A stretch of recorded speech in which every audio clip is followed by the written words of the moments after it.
بسم اللہ الرحمن الرحیم الحمدللہ رب العالمین والصلاة والسلام علی رسولہ الکریم اما بعد۔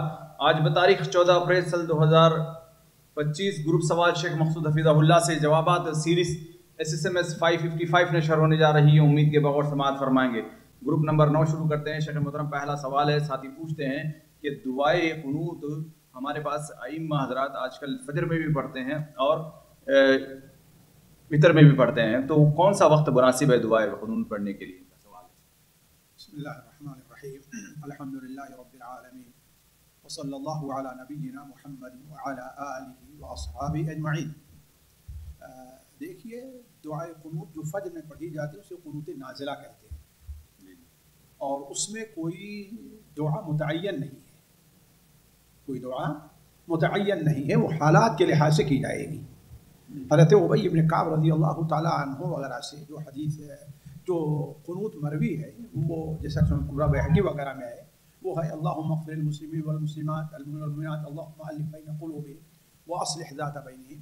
تو یہ حالات کے لحاظ سے، مثال کے طور پر مسلمانوں کے اوپر دشمنوں کا خطرہ ہے تو اس کے لحاظ سے کی جائے گی، اللہم انا نجعلک فی نحورہم ونعوذ بک من شرورہم، اس قسم کی دعائیں ہے کہ نہیں ہے۔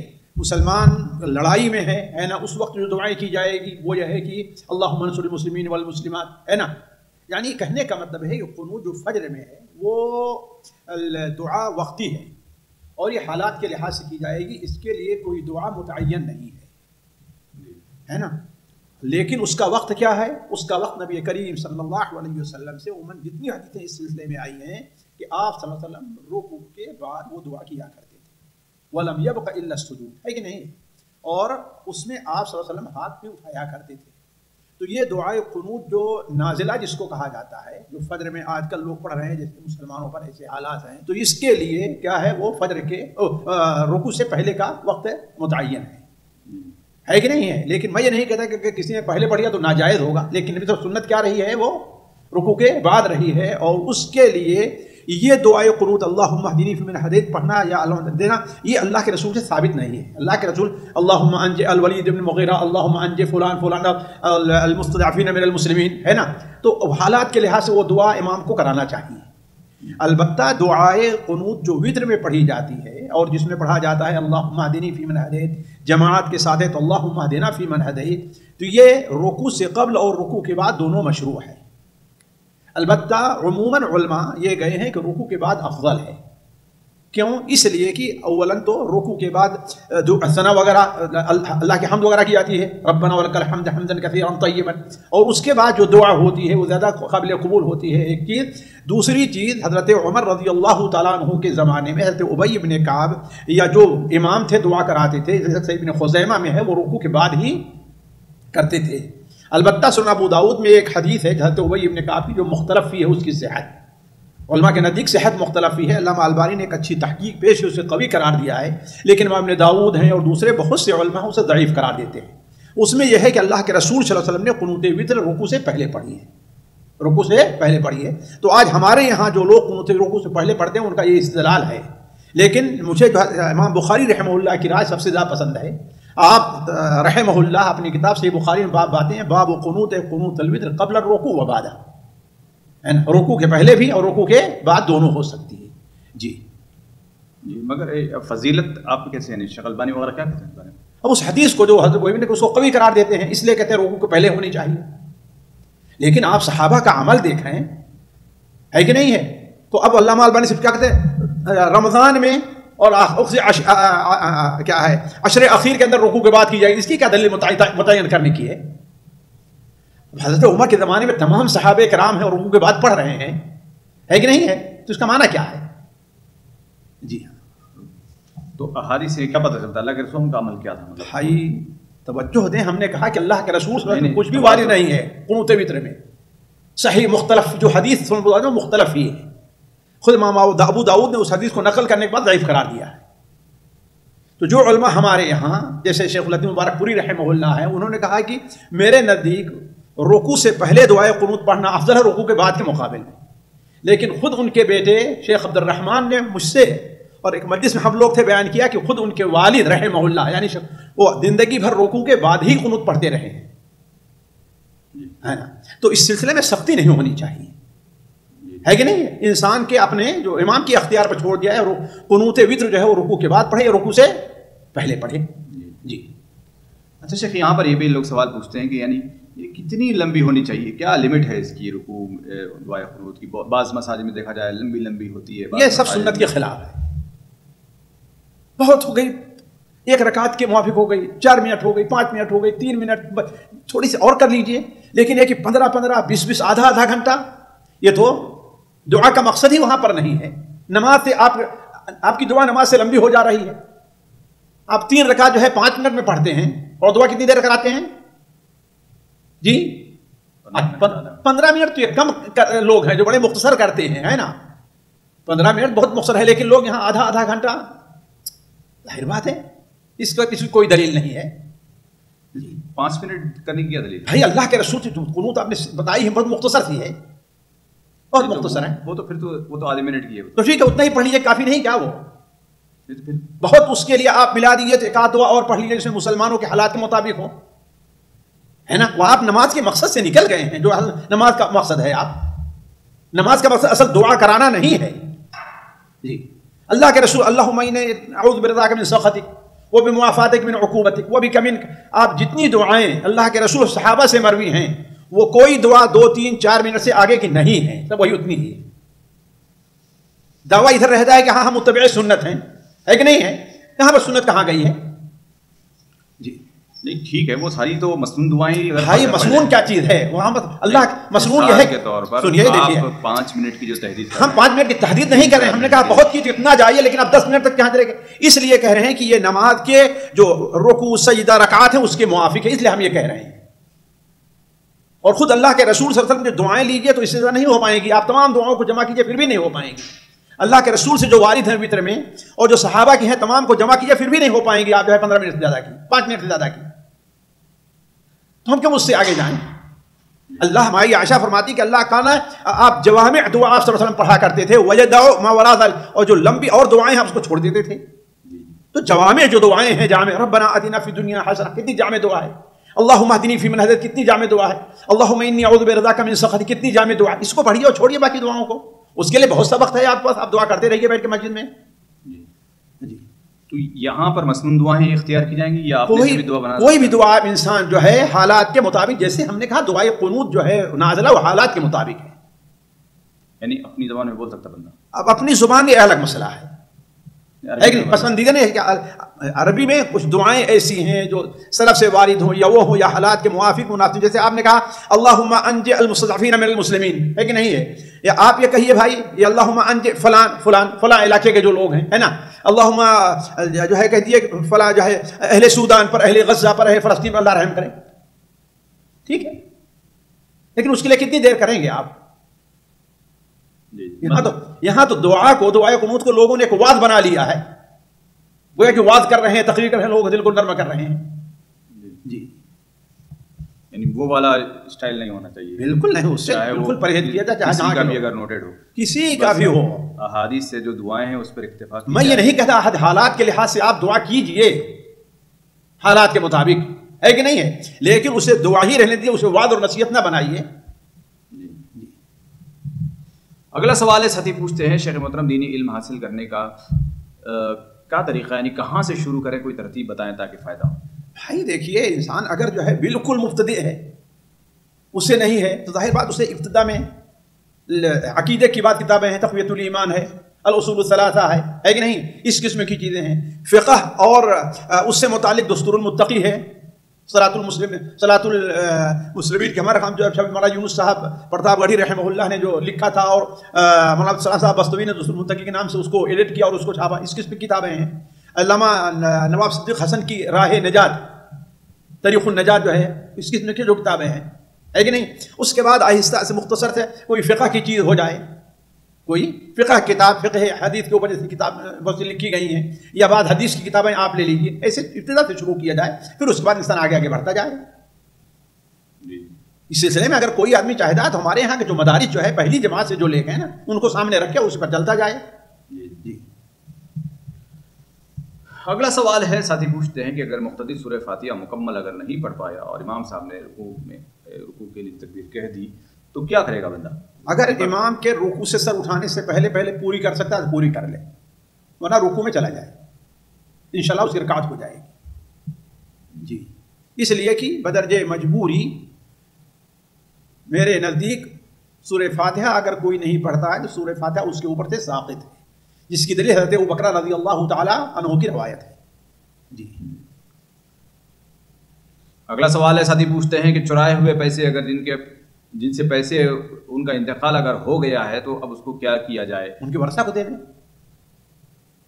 اور اگر کوئی زندہ ہے تو کیسے دیے؟ تو اس کو جا کر کے دیکھ، ہم سے غلطی ہوئی، معافی مانگے، وہی طریقہ ہے ڈائریکٹ۔ بالکل، دنیا کی رسوائی جو ہے آخرت کی رسوائی کے مقابلے متعلقی ہے۔ اگر اس کے ورثہ ہیں کہ بھائی ان کا ہمارے اوپر تھا، ہے کہ نہیں، ٹھیک ہے، لیکن آپ کا ہے تو یہ آپ کا پیسہ ہے، مزید پوچھتا ہے کیسے، ارے بس آپ کا ہے، بھائی ٹھیک ہے ہم نے ایسا کیا، غلطی ہو گئی، آپ معاف کریں، مجھے لے لیں۔ میں نہیں سمجھتا کوئی دنیا میں ایسا بیوقوف آدمی ہوگا جو آپ کے اوپر چڑھ دوڑے گا، بلکہ آپ کا شکریہ ادا کرے گا، آپ کی تعریف کرے گا جی جی۔ وہ تو ٹھیک ہے، تعریف کرے گا، لیکن آدمی شرم سے بچنے کے لیے یہ آپ کا پیسہ آ رہا ہے۔ وہی تو ہم نے کہا کہ آخرت کی جو شرم ہے نا، دنیا کی شرم سے نہیں تو بولنا ضروری ہے، بالکل بولنا، تو چوری کیا ہے، اس کی حق لیا ہے تو سمجھے کیا تھا، ویسے تو سمجھے کہ ہم کو ہدیہ دے رہے ہیں، یہ آپ کا پیسہ تھا میرے پاس رکھا ہوا۔ مجھے کیسا پیسہ تھا بھائی، ہم نے تو آپ کو دیا نہیں ہے، تم نے ہم سے قرض نہیں لیا، کیا کہیں گے آپ کا تھا میرے پاس بھول گیا تھا، ایسی والی کوئی باتیں بہانے۔ حالا کل حال وہ مزید کہتا ہے تو اس کو بتائیے آپ جی جی، مگر یعنی ایسا محسوس نہیں کرا سکتے کہ تحفہ وغیرہ نہیں، قطعاً نہیں، اگر ایسا کوئی دے بھی دیا تو پھر وہ نہیں ادا ہوگا، اگر وہ سمجھ رہا ہے کہ ہاں دیا تو ہم کو دے رہے ہیں۔ اگلا سوال ہے، ساتھی پوچھتے ہیں کہ شیخ محترم کیا یہ بات صحیح ہے کہ جیسا انسان ہوتا ہے ویسی اس کو اس کی زوجہ بیوی ملتی ہے؟ یہ کوئی ضروری نہیں ہے، اور طیبات للطیب الخبیثات للخبیثین مان لیں ان کے لیے مناسب یہی ہے، اسی لیے اگر کسی شخص کو ایسی بیوی ملتی ہے جو طیبہ نہیں ہے تو اسے طلاق دے دینا چاہیے، چھوڑ دینا چاہیے، اسے اصلاح کا موقع دے، ہے کہ نہیں، ورنہ اسے چھوڑ دے، طلاق دے دے جی۔ اللہ کی آزمائش ہو سکتی ہے، کوئی بڑا نیک صالح ہے اور پاک ہے لیکن اس کو بیوی اتنی مناسب نہ ملے، اللہ کی ایک آزمائش ہو سکتی ہے اس کے اوپر جی۔ آزمائش کو برداشت کرے؟ بھائی نہیں، آزمائش کی برداشت کی ایک حد ہوتی ہے کہ جس سے اس سے یا اس کے بچوں کے اخلاق پر اثر نہ پڑتا ہو۔ اب مثال کے طور پر وہ بے پردہ اور جو ہے بے حیائی کا کام کرنے والی ہے تو اس کا بچوں کو اثر پڑے گا نہیں پڑے گا؟ ہے بات ایسی بیوی کو رکھنا جائز ہی نہیں، وہ نماز پڑھنے آتی ہی نہیں، نماز پڑھتی ہی نہیں ہے جی جی۔ اگلا سوال ہے، ساتھی پوچھتے ہیں کہ اگر کوئی عمرہ کرنے جائے اور ڈائریکٹ فلائٹ جدہ کی ہو اور جدہ سے پھر جدہ ایئرپورٹ سے ڈائریکٹ مدینہ چلا جائے اور پھر مدینے سے اگر وہ احرام باندھنا چاہے تو اس کا کیا حکم؟ اس کو ایسا کرنا ہی چاہیے، یہی کرنا چاہیے اس کو، کہ وہ مدینہ سے مکہ چونکہ آ رہا ہے تو گویا اب نیت عمرے کہاں سے کر رہا ہے؟ مدینے سے کر رہا ہے، لہذا وہاں سے مدینے کی جو میقات ہے وہاں سے احرام باندھے گا جی۔ نہیں مطلب جو جدہ میں وہ اترا ہے اس کا جدہ میں اترا ہے لیکن وہ آخری سفر نہیں ہے نا، اسے آگے کیا جانا ہے، میقات سے باہر جانا ہے ابھی جی۔ اب ایک شخص ہے کسی رہتا ہے ینبوع میں رہتا ہے نا، اس کا کوئی رشتہ دار والد ہے، بیوی ہے، یہ ہے، آئے جدہ میں، لیکن جانا کہاں ہے ان کو؟ پھر وہاں جا کر کے کیا کرنا ہے؟ عمرہ کرنا تو ٹھیک ہے، تو عمرہ ینبوع سے آئے گا تو اس کی وہاں سے عمرہ کر رہے گا۔ یہاں پہ اگر 5-6 گھنٹے کا انتظار ہو جائے تب بھی 10 گھنٹے کا انتظار رہے، انتظار سے کیا ہوتا ہے؟ اتنی دیر میں کسی کے پاس کھانا پانی کے لیے چلا جائے، کھانا پانی سونے چلا جائے، کھانا پانی کیا ہے، 1-2 دن کا انتظار بھی کر لے، کیونکہ اس کی نیت ابھی عمرے کی ہے ہی نہیں، کہاں ہے ابھی، یا اس کا آخری سفر ہے کہاں جانا ہے؟ ابھی مدینہ منورہ جانا ہے۔ لیکن اگر ہے کہ اسے عمرہ کرنا ہے ابھی اسی سفر میں، میقات سے باہر نہیں جانا ہے، ہو جائے اس کا سفر کی کیا ہے، اب اس سفر عمرہ کی کیا ہے، یہ انتہا ہے، تب اس کے لیے جو احرام باندھ کر کے جانا ضروری ہے۔ لیکن اگر وہ انڈیا سے چلا ہی کہ میں پہلے کہاں جانا ہے؟ مدینہ منورہ جانا ہے، اس کی نیت کیا رہی ہے، ہمیں کہاں جانا ہے؟ مدینہ منورہ، تو اب اس کے اوپر احرام باندھنا راستے سے واجب نہیں ہے جی۔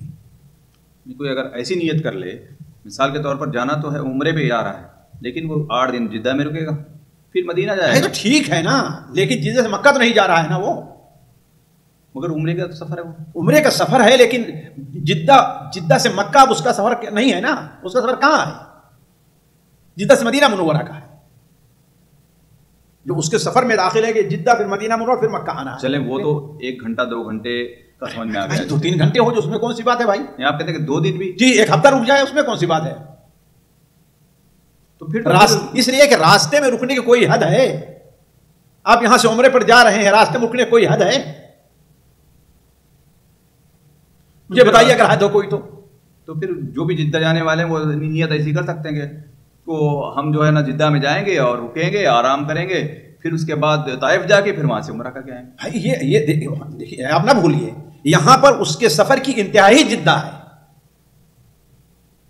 عمرے کے سفر کی انتہا کیا ہے؟ وہ جدہ ہے. وہاں جدہ نہیں، اس کے سفر کی انتہا اسے کیا ہے؟ آگے بھی جانا ہے. دونوں میں فرق ہے اس میں. جی اگر کوئی انتہا ادھر بنا لے، کہاں بنا لے؟ طائف میں یا مدینے میں ایسی بنا لے دل سے، تو ٹھیک ہے، اسے باہر جانا ہے کہ اس کو یہ ہے کہ ہاں یہ نہیں کہ بہانہ ہیلا کرنا ہے، اس کو فعلاً اس کی یہ پلاننگ ہے. جیسے ہم نے کہا یمبو، کیا اس کے فیملی رہتی ہے، والدین اس کا بچہ یمبو میں رہتا ہے کہ نہیں ہے؟ جی کوئی حرج نہیں. جی اگلا سوال ہے، ساتھی پوچھتے ہیں کہ شیخ محترم بعض مسائل میں اہل حدیث علماء حق مسئلے کے دونوں جانب ہوتے ہیں، ایک اسے جائز کہتا ہے اور اسے ناجائز دیکھا. عام آدمی ایسے وقت میں بہت بڑا پریشان ہو جاتا ہے، تو دونوں طرف دلائل ہوتے ہیں، اس وقت کیا؟ اگر آدمی دلائل کا مقارنہ کرے، نہیں کر سکتا ہے تو جس شخص کو پختہ علم والا سمجھتا ہے اس کے تقوی پر اپنے علم اپنی سمجھ کے مطابق اعتماد کرا، اس کی بات پر عمل کر لے، اللہ کے نزدیک بری ہوگا. اچھا، تو یہ حالت چینج بھی ہو سکتی ہے؟ یعنی کیا مطلب کبھی کسی عالم کو، کبھی کسی عالم کو. ہاں لیکن اس میں نفسیات کا دخل نہ ہو کہ رہی ہمارے لیے آسان لگ رہا ہے. وہ کسی عالم کو کیوں پوچھ رہا ہے کہ نہیں؟ اللہ تعالیٰ تمام نیتوں کو جاننا کس نیت سے وہ کرے گا. وہ اس کے حسن نیت سے وہ ہے کہ اس عالم کا قول اسے دلیل کے زیادہ موافق لگ رہا ہے. مطلب دونوں متقی ہیں، دونوں پرہیزگار ہیں ماشاءاللہ سے. دیکھیے تو اس میں جو ہے ایسا کرے کہ وہ جس پر اگر اس کے نزدیک نیت کا فرق نہ ہو. دیکھیے یہ بہانہ بازی آپ کی طرف سے ہیلا سازی ہے اس میں، سمجھے نا؟ کوئی آدمی ایسا نہیں ہوگا دونوں کو برابر سمجھ رہا ہے، ایسا کوئی نہیں ہوگا. اگر اس کے علاقے میں اس کے نا دونوں کو متقا میں علم میں، اور نہ ہی کہ دونوں ہم عمر بالکل ہوں گے، ایک 60 سال کا ہے ایک 40 سال کا بچہ ہے، ظاہر بات 60 سال کا علم کے اندر اس نے اپنی ایک وقت گزاری ہے، تقوی اس کے لیے ہے کہ نہیں ہے. لیکن اگر کوئی ایسی صورت میں آ گئی جس پر عمل کر لے گا، اس اللہ کے نزدیک بری ہو جائے گا. وہ جیسے آپ کہہ رہے ہیں فرد محال اگر صورت حال ہے تو وہ بری ہو جائے گا. نہیں کسی مسئلے میں اسی عالم کو بھائی دیکھیے کسی مسئلے کا معنی اس میں کیا نفسیات کا دخل ہو جائے گا. یہ اس کو آسان لگ رہا ہے، یہ اس کو آسان لگا، جس کا مطلب اس نے شرع کو نہیں دیکھا. کس کو دیکھا؟ اپنے نفس کو دیکھا. جی یا آپ کے نتیجے کو کوئی بہترین صورت ہے بتا دیجیے. نہیں تو پھر تو وہ تقلید کی طرف ہی چلا گیا معاملہ. میں تو ہمیشہ یہ کہتا ہوں آپ اس کا نام تقلید رکھیے، اتباع رکھیے، کچھ بھی رکھیے. جو عامی ہے دلائل کا کو نہیں پرکھ سکتا ہے، نہ قرآن اور حدیث سے دلائل کا انتخاب کرتا، وہ کیا کرے گا؟ نہیں وہ تو پوچھے گا اور عمل کرے گا. بھائی پوچھ لیا ٹھیک ہے، تو اسی ایک سے پوچھنا ضروری ہے. بھائی نہیں ہم کہاں کریں، جو اس کے سامنے ہوگا پوچھ لے گا. یہاں تو آپ کریں کہ اس کو معلوم ہے کہ ان دونوں کا اختلاف ہے، دونوں الگ الگ صورتیں ہیں، بہت سارے مسائل میں اختلاف. ہاں بہت 10,000 مسائل میں اختلاف ہو، کوئی بھی نہیں. ہم 2-5 میں ان کے مانتے ہیں اور 5 تو کس بنیاد پر مانیں گے آپ؟ کس بنیاد پر؟ کہ بازار کا سودا تھوڑی ہے وہاں سے خرید لیا، اس دکان سے اس دکان سے خرید لیا. نہیں، بازار کے سودوں میں بھی نہیں دیکھتا انسان کہ ہاں اس سے لے لیا اس سے لیا. دیکھتا ہے کہ ہاں بھائی یہ سامان ان کے نزدیک اچھا ہے، سامان ان کے نزدیک اچھا ہے. تو اس میں دیکھے گا کہ اس کا دل جو ہے نا، یہ نہیں ہے کہ وہ بہانہ بازی افتفت قلبک، اپنے دل سے پوچھو تمہارے دل میں کوئی کھوڑ تو نہیں کہ اس کے اوپر عمل کرنے میں. یعنی پھر اس کا مطلب یہ ہوا کہ یعنی ایک متقی تو سب کو مانتا ہے، دو تو کمپلسری. دیکھیے یہ جو ہے یہ ایسا نہیں ہوتا، ہر آدمی فرق کرتا. متقی تقویٰ میں دونوں برابر ہوں گے، لیکن عمر میں دونوں برابر تو نہیں ہوں گے نا، علم میں دونوں برابر تو نہیں ہوں گے. ہر آدمی بہتا ہوگا ہوا ان کو بڑا عالم مانتا ہے، ان کو اتنا بڑا عالم نہیں مانتا. اب کتنے ہیں بزرگوں کو تو پہچانتے ہی نہیں لوگ، نوجوان لوگوں کو پہچانتے ہیں زیادہ، اور انہیں کو. تو بھائی ایسا کیجئے خود مجتہد بن جائے، اپنا عمل اتحاد کرنا شروع کر دے. یہ مفروضات آپ لوگ جو لے آتے ہیں، نہیں مثال کے طور پر اب کسی کو اچھا لگتا ہے بھائی ٹھیک ہے، ایک بڑے شیخ ہیں مدنی ہیں، وہ بہت ہی فیمس ہیں، وہ بھائی دیکھیے اگر اس میں نفسیات کا کہ ہمارے علاقے کا ہے، یہ ہمارے اس کے ساتھ دوستی ہے، اگر ان نفسیات کا دخل نہیں ہے، اگر اس پر عمل کیا اللہ کے نزدیک بری ہوگا. جی اگر نفسیات کا دخل نہیں ہے یا آسانی نہیں چاہ رہا ہے، ارے ان کے مطلب جس کو سختی، ہر معاملے میں سختی ان کے اندر ہے کہ نہیں ہے. یہ دیکھو کتنا آسان کر دیتے ہیں، ہے نا.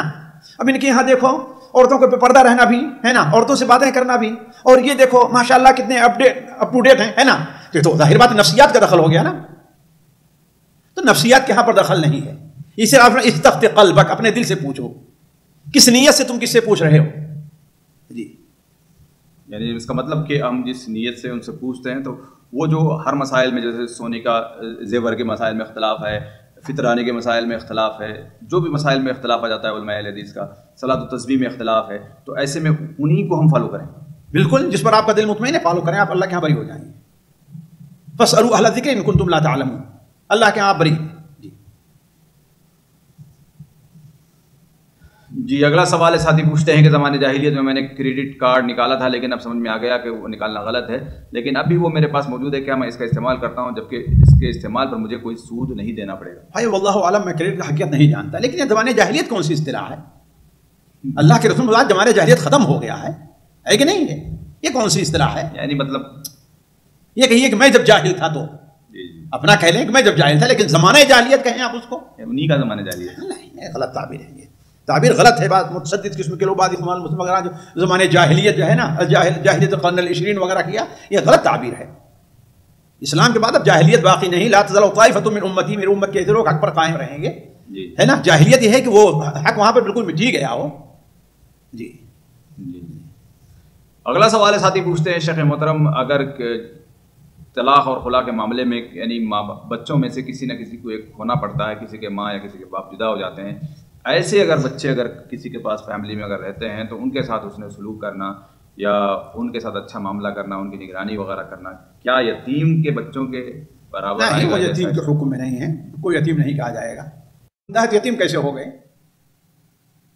ہے کہ نہیں؟ ماں کو چھوڑ دیا ہے، بچے بھی ماں کے پاس آ گئے ہیں. بسا اوقات اس میں ہوتا کیا، باپ چاہتا بھی ہے لیکن دینے کے لیے تیار نہیں ہوتے لوگ، ہے کہ نہیں؟ لیکن باپ چھوڑ کر چلا جائے تو یتیم نہیں ہوں گے، وہ مسکین فقیر کے حکم میں آئیں گے، ہے کہ نہیں؟ اللہ نے وَيُطْعِمُونَ عَلَىٰ حُبِّ مِسْكِينًا وَيَتِيمًا وَأَسِيرًا، مسکین کو پہلے رکھا ہے تو ان کو کسی مسکین اس کا کرنے کا اجر ملے گا، لیکن یتیم کا ان کے اوپر حکم نہ لگائیں. جی اگلا سوال کوئی سوالات خواتین گروپ سے شامل کیا جاتا ہے. پہلا سوال ہے، بہن پوچھتی ہیں کیا حائضہ عورت دستانہ پہن کر قرآن پڑھ سکتی ہیں یا چھو سکتی ہیں؟ دیکھیے وقت حاجت و ضرورت ہو سکتا ہے، وہ معلمہ ہے، متعلمہ ہے، جس کے لیے ضروری ہے تو ٹھیک ہے، یہ کوئی حرج نہیں ہے، ورنہ عام حالات میں وہ پرہیز کرے اس سے. اگلا سوال ہے، بہن پوچھتی ہیں جیسے کہ بسا اوقات ہمیں ایک دوسرے کے بارے میں ہم کہتے ہیں کہ اس کی شکل اچھی نہیں لگ رہی ہے، تو یہ کہنا کیسا ہے، یا کوئی اور دوسرے الفاظ میں اس کو بتایا جا سکتا ہے، یا یہ کہنا کبر میں داخل ہوگا؟ یہ بطور تنقیص کے ہے، اس کی توہین کے ہے، ظاہر بات یہ چیز غلط اور کبر میں کوئی آپ داخل ہے اور اللہ کی تخلیق کے اوپر آپ عیبدار لگا رہے ہیں. لیکن ایک بطور کسی کو بتانے کے پوچھ رہا ہے کہ نہیں ہے، وہ خوبصورت ہے کہ نہیں خوبصورت ہے کہ نہیں ہے، تو یہ غیبت میں داخل نہیں ہے، یہ خبر ہے. تو خبر دینا کوئی عیب کی بات نہیں ہے.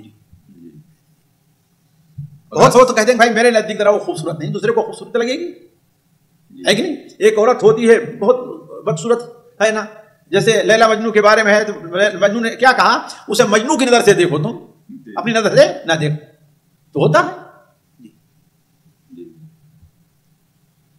اگلا سوال ہے، بہن پوچھتی ہے کیا وضو کے بغیر قرآن پاک کو چھوا جا سکتا ہے یا نہیں؟ میرے نزدیک جمہور علماء کا قول یہی صحیح ہے کہ بغیر وضو کے مصحف کو ہاتھ لگانا جائز نہیں ہے. حضرت سعد بن ابی وقاص رضی اللہ تعالیٰ عنہما وغیرہ کا عمل اس بارے میں بالکل واضح ہے. اگر ہم لا یمس القرآن الا طاہر اس حدیث کو مکمل حجت نہ مانیں تو جیسا کہ علامہ البانی رحمہ اللہ نے بھی اس سے حضرت سعد بن ابی وقاص کے عمل کو الواء الغلی میں نقل کر کے صحیح قرار دیا ہے کہ وہ جب ان کی نظر کمزور ہو گئی تھی تو ان کا ایک بیٹا وہ مصحف لیا ہوا تھا اور وہ پڑھ رہے تھے، تو انہوں نے کچھ محسوس کیا کہ اس نے اپنے جسم کو کھجلایا ہے اور ایسا کھجلایا ہے گویا کہ تہبند کے اظہار کے نیچے سے شرمگاہ. تو انہوں نے کہا کیا تم نے اپنی شرمگاہ کو چھو لیا؟ کہا ہاں. کہا جاؤ وضو کر کے آؤ. اگلا سوال ہے، بہن پوچھتی ہیں کہ جو صورتیں قرآن پاک کی حفظ کی ہوئی ہیں تو حالت حیض میں ان کو دہرایا جا سکتا ہے یا نہیں تاکہ نہ بھولیں؟ کوئی حرج نہیں، دہرا سکتے ہیں، شیخ ابن باز وغیرہ کا یہی فتویٰ ہے. جی اگلا سوال ہے، بہن پوچھتی ہیں کہ حالت ایام میں یعنی پیریڈز کے دوران مسجد میں جانے کی شرطیں کیا ہوں گی؟ کیا مسجد میں نہ جائیں؟ جو میں عطیہ رضی اللہ عنہ کی روایت ہے کہ محمد آپ صلی اللہ علیہ وسلم کے سمے یعنی جایا کرتے ہیں. عطیہ جو ہے یہ عیدگاہ کی بات کر رہی ہے نہ کہ مسجد کی بات کر رہی ہے. جی جی عیدگاہ مسجد سے کیا ہے؟ الگ ہے. جی اور انہیں بھی کہا کہ مصلی یعنی جہاں وہ نماز پڑھ رہی ہیں اس سے الگ ہو کر کے بیٹھیں. الحائضہ عورت ہے کہ نہیں ہے؟ تو میں جس پر مطمئن ہوں وہ یہ ہے کہ اگر کوئی بڑی اہم مجبوری نہیں ہے اور گزرنا نہیں ہے تو حائضہ عورت مسجد میں داخل نہیں ہوگی. مائی عائشہ رضی اللہ تعالی عنہا سے اللہ کے رسول نے کہا کہ وہ چٹائی دے دو، تو انہوں نے کیا کہا کہ اللہ کے رسول میں حائضہ ہوں.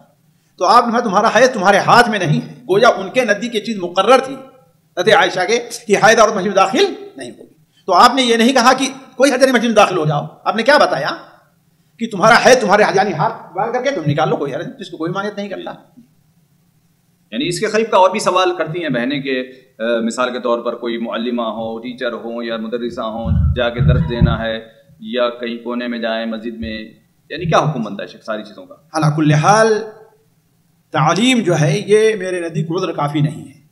عورتوں کے لیے آپ جانتے ہیں ان کے لیے تحفظ القرآن ہو یا کوئی چیز کا الگ انتظام کیجیے، مسجد کا کوئی کمرہ ہو اس کے اندر انتظام کر دیجیے، ہے کہ نہیں؟ اس لیے کہ یہ ایک عورت کا معاملہ نہیں ہے، یہ عموماً کسی بھی عورت کا معاملہ پیش آ سکتا ہے کہ نہیں ہے؟ تو اس کا الگ انتظام کیجیے.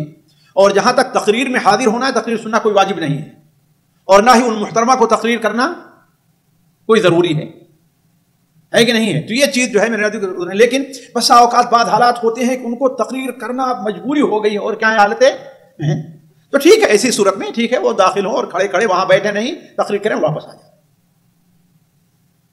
فاتقوا اللہ ما استطعتم. یعنی کیسی مجبوری؟ مطلب یعنی اب اعلان ہو گیا ہے جلسے کا، ہے کہ نہیں؟ اب سب عورتیں وہیں پر اکٹھا ہو گئی، اب کیا ہے کوئی دوسرا بدیل نہیں ہے، اور وہ آ رہی تھی راستے میں ان کو یہ ضرورت پیش آ گئی، تو کیا کریں؟ ہے نہیں کسی کی مجبوری جی، یعنی اس کو کینسل نہیں کرنا چاہیے. اب اس کو کینسل نہ کریں، ہر بات ہے اب ان علماء کے بات پر عمل کر لیں جو اجازت دیتے ہیں. جی تو یہاں تو وہی ہوا نا، کیا ہوا؟ نفسیات پھر آ گئی. نفسیات کہاں آئی؟ کہاں نفسیات آئی؟ دیکھیے شریعت کے اندر جو ہے وہ نفسیات کا معاملہ نہیں ہے.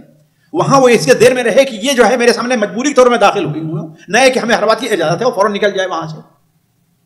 اسلام کے اندر ہمارے کہاں ہے جہاں مرونہ بھی ہے، یعنی کہ لچک جس کو ہم کہتے ہیں، ہے نا؟ الضرورات تبیح المحظورات، یہاں پر ہے الضرورات تبیح المحظورات. جی یہ نہیں ہے کہ وہاں اسے اختیار کرنا ہے کیا کرے یا نہ کرے. اور آپ جو صورتحال بتا رہے ہیں اس میں کہا انسان ہاں دیکھے کہ ہاں بھائی میرے کس میں آسانی میں اس میں کروں. جی کبھی مجبور ہو گیا تو دوسرے کے فتوے پہ عمل کر لیتا. مجبور کیا ہے فعلاً؟ اگر شرعاً مجبوری ہے وہ آج بہت سی مجبوریاں لوگوں کی اپنی بنائی ہوئی ہیں، ہے کہ نہیں ہے؟ تو بنائی مجبوری نہ ہو، شرعاً مجبوری دیکھیے معاملہ اللہ تعالیٰ کے ساتھ ہے، انسانوں کے ساتھ نہیں ہے. جی اگلا سوال ہے، بہن پوچھتی ہیں شیخ محترم یعنی حجامہ کے بزنس کو اپنا پروفیشن بنانا کیسا ہے؟ کیا اس پر اجرت دینا جائز ہے؟ ہم دیکھیے حجامہ ایک ایسا عمل ہے جو نبی کریم صلی اللہ علیہ وسلم کے زمانے میں معروف رہا ہے، بلکہ آپ صلی اللہ علیہ وسلم نے یہ ارشاد فرمایا ہے کہ الشفاء فی ثلاثہ، تین چیزوں میں کیا ہے وہ شفا ہے. حجامہ میں، عسل شہد میں، اور کئی داغنے میں، لیکن امت کو داغنے سے منع کرتا ہوں. تو گویا حجامہ ایک ایسا علاج ہے جو بہتوں میں مفید ہے. اللہ کے رسول صلی اللہ علیہ وسلم نے خود بھی حجامہ کروایا ہے. اب جو آپ کا سوال ہے وہ یہ کہ حجامہ کی وہ اجرت لینا، نبی کریم صلی اللہ علیہ وسلم سے اس سلسلے میں متعدد حدیثیں آئی ہیں. سوال اس میں کاروبار جی متعدد حدیثیں آئی ہیں. آپ صلی اللہ علیہ وسلم کی ایک حدیث ہے سنن ابو داؤد وغیرہ میں کہ آپ نے حجامہ کروایا اور اس کو اس کی اجرت دی. حضرت عبداللہ ابن عمر رضی اللہ عنہ ایک حدیث جو ہے امام ترمذی کی شمائل کے اندر ہے کہ آپ صلی اللہ علیہ وسلم نے کو اس کے پاس ایک شخص آیا، حجامہ کرایا، پوچھا تمہیں کتنا ہے؟ کہا کہ میرا جو ہے وہ سیٹھ مجھ سے اتنے ٹیکس لیتا، یعنی اتنی میرے مجھ سے روزانہ کے لحاظ سے مہینے کے لحاظ سے لیتا ہے، تو آپ نے اس کو کم کروا دیا. حضرت علی رضی اللہ عنہ کا حدیث ہے کہ اللہ کے رسول صلی اللہ علیہ وسلم نے حجامہ کروایا اور آپ نے اس کی اجرت دینے کا مجھے حکم دیا. اس کا معنی کیا ہے؟ اجرت کیا ہے؟ جائز ہے. بعض روایتیں ہیں جس میں ہے کہ کسب الحجام خبیث، تو یہ کیا ہے اس سے مراد نہیں، یہ تنزیہی ہے. کیوں؟ اس لیے کہ جانتے ہیں اولا تو ان زمانے میں یہ فطری اور طبعی طور پر اس کو اچھا نہیں سمجھا جاتا تھا. جیسے آپ اپنے بچپن میں دیکھیں بہت سے کاروبار ہیں جسے کرنا لو کیا ہے نا. اب مثال کے طور ہمارے یہاں جو ہے یہ اگر کوئی جانور مر جائے اس کے چمڑے کو چھیلنا کیا ہے، اور صرف ایک چمار اور ایک انسان کیا اسے حقیر سمجھایا. تو گویا کہ اس قسم کی وہ چیز ہے نئے کی وہ خبیث معنی حرام کے. اور آج کل کے زمانے میں جبکہ جانتے ہیں ایسے آلات ایجاد ہو گئے ہیں کہ اس میں سے یہ خطرہ نہیں تھا کہ ہاں انسان کے منہ میں کچھ جائے گا یا یہ ہے وہ ہے، انشاءاللہ کوئی حرج نہیں. سامعین اکرام، ہمارے علمی اور عوامی دروس اور سوال و جواب کی مجلسوں سے آپ خود بھی مستفید ہوں اور اپنے دوست و احباب کے ساتھ بھی شیئر کریں. عین ممکن ہے کہ آپ کے شیئر سے کسی کی اصلاح اور آپ کے لیے صدقہ جاریہ بن جائے. واٹس ایپ پر اسلامک میسج حاصل کرنے کے لیے نمبر نوٹ فرمائیں: یعقوب عزیز 00966 5089 59707. واٹس ایپ سوال جواب گروپ میں ایڈ ہونے کے لیے نمبر نوٹ فرمائیں: عبدالسلام عمری 00966 502627 622. نمبر بھیجتے ہوئے نام اور پتہ ضرور لکھیں. اسی طرح ہمارے یوٹیوب چینل اسلامی دعویٰ کو ضرور سبسکرائب کریں تاکہ ہماری ہر نئی اور اہم ویڈیو کی اطلاع آپ کو فوری حاصل ہو جائے. تمام دروس، مقالات اور سوال و جواب سیریز کے لیے ہماری مشہور ویب سائٹ www.islamidawah.com کا مشاہدہ کرتے رہیں. السلام علیکم ورحمۃ اللہ وبرکاتہ.